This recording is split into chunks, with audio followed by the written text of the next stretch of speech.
안녕하세요. 멘토링을 맡게 된 이화여자대학교 3학년 최혜지입니다. 여러분과 코로나 때문에 피치 못하게 이렇게 온라인으로 만나게 되었는데요.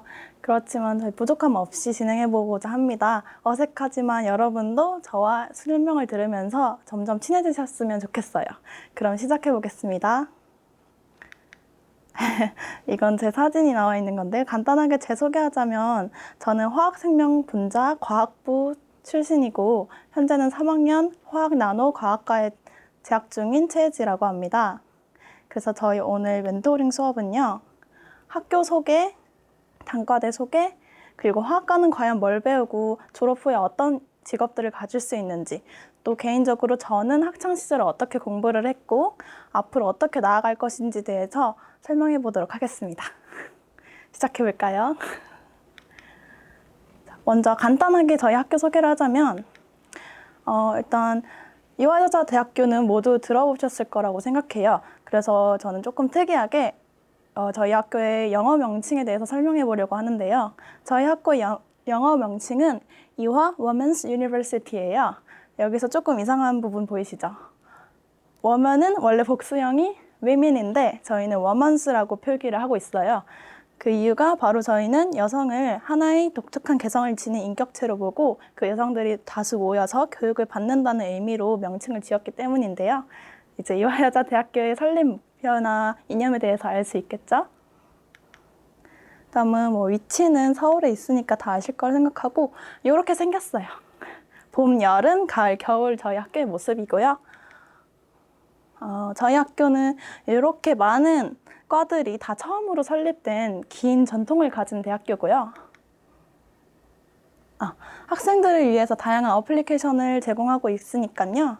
여러분 인스타그램이나 유튜브 많이 활용해서 저 정보를 알고 싶으시면 보시면 될 것 같아요.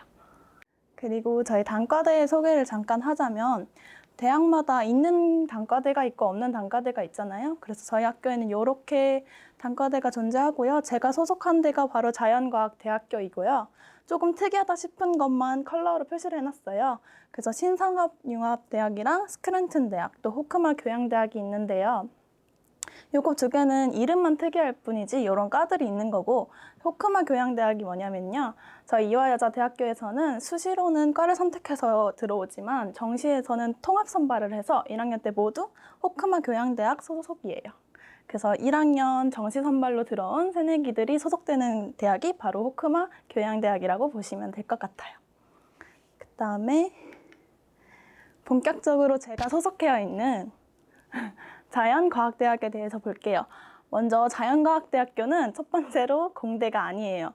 많은 학생들이 제가 화학을 전공한다고 하면 그럼 선생님 공대생이에요? 이렇게 물어보는데요. 저희 자연과학대학은 순수한 과학을 전공하는 학문으로 공대생과는 좀 다른 학문을 공부하고 있어요. 그래서 저희 자연과학대학에는 수학, 통계, 물리, 화학, 생명 이렇게 5가지 학과가 있고요. 저희 화학과 생명 같은 경우는 특이하게 화학, 생명, 분자, 과학부라고 해서 하나의 학부로 통합이 되어 있어요. 그래서 이게 무슨 말이냐 하면 1학년 때 저희는 화학과도 아니고 생명학과도 아니에요. 1학년 때는 화생분이라는 하나의 공통된 학부이고, 그래서 그때는 물리, 생명, 수학, 화학 이렇게 4가지 과목에 대해서 전공 기초를 쌓고 2학년 때는 생명이나 화학 둘 중에 하나를 선택해서 과에 진입하고 있어요. 그렇다면 제가 소속되어 있는 화학과에 대해서 자세히 알아보도록 할게요. 먼저 화학이란 무엇일까요? 혹시 대답할 수 있는 학생이 있을까요? 아마도 쉽지 않을 거예요. 생명이나 수학과 달리 화학이라는 개념은 조금 추상적이에요. 그래서 여러분들이 생각하기 어려울 수 있는데요. 이런 사전적인 의미 말고 제가 간단하게 설명을 해주자면 여러분들도 성격이 있으시죠, 다들. 그리고 친구들도 성격이 있고 다들 각자만의 취향이 있으시죠. 그렇게 저희 예를 들어보자면 어떤 친구는 친구들과 사이가 굉장히 좋고 여럿이서 노는 걸 좋아해서 지금 말로 인싸라고 하죠. 친구들과 항상 같이 붙어 있어요. 그런데 어떤 친구는 친구들과 있는 것보단 혼자 노는 걸 좋아하고 혼자 시간을 많이 보내는 친구들이 있어요. 어떻게 보면 아싸라고 할 수 있죠. 그렇듯 친구들도 다 성향이 다르듯이 물질들도 저마다의 성격이 있어요. 그래서 친구들과 잘 어울려서 항상 결합을 하는 물질들이 있는가 하면 저 혼자 동떨어져서 자꾸만 떨어져 나가려고 하는 물질들이 있어요. 아니면 혹은 뭐 물을 좋아하는 물질이 있고 물을 싫어하는 물질들이 있어요.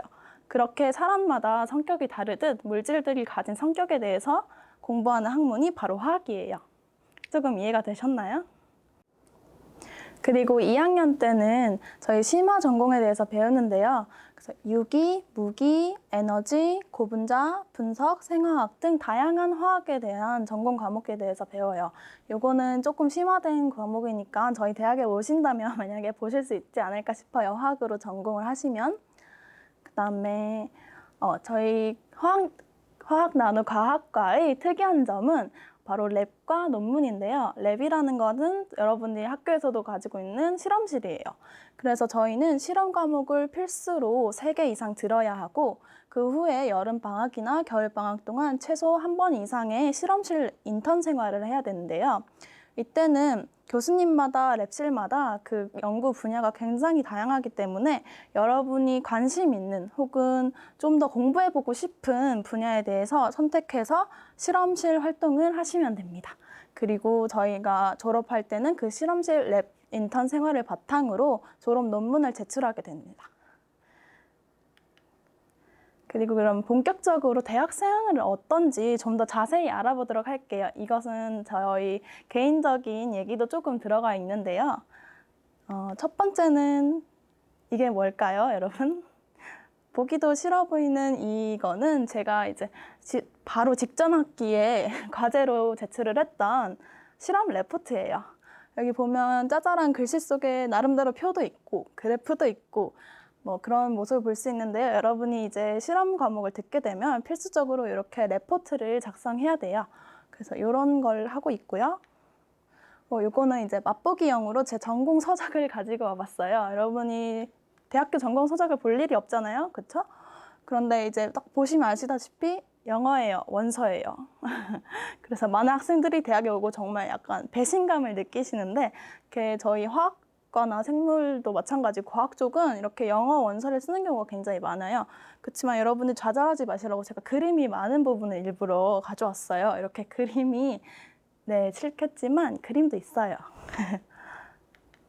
그리고 요거는 제가 필기를 한 부분이에요. 이건 이제 1학년 때 기초 일반 화학 들을 때 했던 부분인데 네, 일부러 좀 알록달록한 걸 가져와 봤어요. 이건 이제 여러분이 자주 볼 수 있는 주기율표죠? 주기율표에 대한 뭐 이제 설명이나 이런 걸 제가 필기한 거예요. 이제 아마 여러분도 과목 수업을 들으면 이렇게 필기를 하셔야 될 거예요. 그리고 중요한 화학 나노과학과의 졸업 후 진로에 대해서 살펴보도록 하겠습니다. 저희 과는 여러분 아시다시피 화학이 뭐 하는 과라고 했죠? 물질에 대해서 연구를 하는 학문이라고 했죠. 그래서 여러분 주위에 물질이 아닌 것이 있을까요? 이 텔레비전도 물질이고 이 선반도 물질이고 제가 들고 있는 이 리모컨도 물질인데 그렇기 때문에 화학은 갈 수 있는 분야가 정말 무궁무진해요. 어떤 회사든 어떤 기업이든 어떤 상품을 연구하든 어떤 연구를 하든 저희 화학은 거의 다 들어간다고 보시면 돼요. 그래서 저희가 갈 수 있는 게 굉장히 다양한데 이 노란색 밑줄근 부분이 주로 가시는 파트예요. 그래서 교육 쪽이나 연구소 또는 제약회사 아니면 화장품이나 식품 연구 쪽 이렇게 많이 가시고 있고요. 좀 특이한 거는 뭐 이렇게 미술품 복원 이런 거에도 화학과가 쓰일 수 있다. 제가 개인적으로 조금 관심이 있었던 분야에 대해서 이렇게 설명해 드려 보려고 해요. 아무래도 제가 많이 찾다 보니까. 여러분 조향사라는 직업을 아시나요? 조향사는 향에 관련해서 향을 만들고 향에 대해서 평가하는 직업인데요. 크게 조향사는 퍼퓸어와 플레이버리스트가 있어요. 이건 모르셨죠? 그래서 퍼퓸어는 화장품이나 생활용품, 샴푸, 바디워시 등의 제품의 향기를 만드는 것이고요.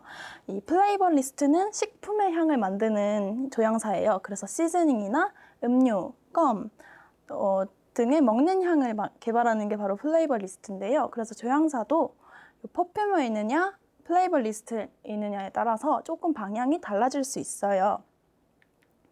그래서 조향사가 되려면 어떻게 해야 되는지 제가 한번 알아봤거든요. 그랬더니 조향사는 석사 이상의 화학 관련 학위를 가지거나 또는 어학 능력을 갖추거나 혹은 프리랜서로 일을 하려면 국내 조향 학원을 다니거나 민간 자격증을 따는 경우가 있어요. 이 두 개를 분리한 경우는 왜 그러냐면 요거는 개인적으로 할 수 있는 일이에요. 그냥 프리랜서로 자유롭게 활동할 수 있는 일이고 이거는 학위를 따서 회사에 취직하는 일이에요. 그래서 구별을 뒀고요. 조향사 관련해서는 국가 공인 자격증이 없어요. 국가 고시가 없다는 소리죠. 그래서 민간 자격증밖에 없기 때문에 여러분들이 조향사가 돼서 자유롭게 뭐 개인적인 활동을 하고 싶다 하시면은 국가 시험보다는 다양한 경험과 경력을 쌓으시는 게 더 도움이 된다고 들었거든요. 그 또한 요즘에는 조향 쪽으로 굉장히 많은 관심이 늘고 있기 때문에 방향제나 캔들, 공간 퍼퓸머 등 다양한 분야의 그 조향사들이 진출하고 있어요. 여러분 상상 이상으로. 그래서 이렇게 조향사라는 직업에 대해서도 혹시 관심이 있으시다면 재밌게 들어주시면 되고 아니면 이런 게 있구나 하고 알아주시면 좋겠습니다. 그리고 요거는 이제 제가 조금 관심이 있어서 넣은 건데 요거는 이지카라고 해서 프랑스에 있는 조향 전문 대학원이에요. 그래서 여러분이 생각할 때 대학까지만 정말 진로를 보는 경우가 정말 많아요. 왜냐면 이 세상의 모든 일이 대학만 가면 끝날 것이라고 말하는 주변 모든 어른들의 어떤 그런 말씀 때문이겠죠? 근데 대학에 막상 와보면 대학으로만은 공부를 끝낼 수 없는 경우가 있어요. 특히 저희와 같은 자연과학 분야에서는. 그래서 이렇게 대학원도 여러분들이 진로를 선택할 때 또는 혹시 고민할 때 좀 더 찾아볼 수 있는 길이 될 수 있지 않을까 해서 찾아봤습니다. 그래서 이제 제 얘기를 좀 해보자면 이게 뭐라고 나와 있죠? 제 고향은 한국이다. 그런데 제2의 고향은 네모이다. 저는 중학교 때 외국으로 유학을 갔다 왔었어요. 그래서 제가 가게 된 나라는 중국이에요. 니하오. 여러분 중국어 아시나요? 전 중국어 한마디도 못할 때 중국에 유학을 다녀왔거든요. 그래서 그때만 해도 제가 가지고 있는 중국에 대한 이미지는 너무 안 좋았어요. 지금도 그렇죠, 여러분? 코로나 때문에 중국에 대한 인식이 많이 안 좋잖아요. 그래서 그때만 해도 가기 전에 무질서한 나라야, 자유가 없는 나라, 인신매매 당하는 거 아니야? 이런 불안감이 굉장히 많았거든요. 근데 이렇게 중국에 가게 된 이 사건이 제 인생에 정말 큰 전환점이 됐어요. 왜냐면 그 중국에서 살면서 제가 그 많은 두려움과 도전에 대한 망설임이 다 제 선입견과 편견이었다는 걸 깨달았거든요. 중국에 가보니 내가 살고 있던 나라가 내 집이 정말 작은 우리였구나 이렇게 생각이 들었거든요. 그래서 아마 여러분도 지금 자신이 생각하고 있는 그 꿈의 범위나 자신이 도전할 수 있는 일들의 범위가 생각보다 굉장히 작을 수 있어요. 저는 여기 중국 가면서 진짜 느낀 게 내가 살던 그 도시는 정말 작았구나. 그리고 서울도 정말 작았구나. 근데 중국에 와보니까 대륙이라고 하죠. 세계는 얼마나 더 클까 이런 기대가 되더라고요. 그래서 이 세상에는 내가 해본 것보다 안 해본 게 정말 많구나. 이거를 그때 처음 깨달았어요. 누가 말해준 게 아니라 제가 스스로 느낀 거죠. 이렇게 다양한 사람, 다양한 일, 다양한 문화가 있구나. 그래서 중고등학교를 다니면서 저는 사실 처음에는 요즘 다들 그렇죠? 정확한 꿈이 있진 않았어요. 그냥 열심히 남들이 하라는 대로 이 과목이 중요하니까 열심히 해봐. 여기서 1등을 하면 넌 성공할 수 있어. 100점 맞았으니까 잘한 거야. 이런 소리를 많이 들었어요. 그런데 어느 순간 내가 꿈이 없는데 열심히 해야 할 이유를 찾았어요. 그게 왜 그러냐면 아까 제가 도전할 일이 굉장히 많다고 했죠. 그래서 오히려 확실한 목표가 있거나 확실한 꿈이 있는 사람보다 그렇지 않을 때에 더 열심히 더 내가 어떤 걸 좋아할지에 대해서 생각하고 고민해 봐야 된다고 생각을 했어요. 그러니까 이 말이 조금 이상하게 들릴 수 있는데 목적이 있는 사람보다 없는 사람이 더 열심히 살아야 된다는 거죠. 근데 여러분이 만약에 꿈이 있다면 그것도 정말 좋은 일이지만 꿈이 없다고 해서 포기하면 안 돼요. 어떤 상황에서 어떤 일을 마주했을 때 내가 좋아하는 걸 찾게 될지는 정말 몰라요. 저도 이 과에 올지는 정말 몰랐거든요.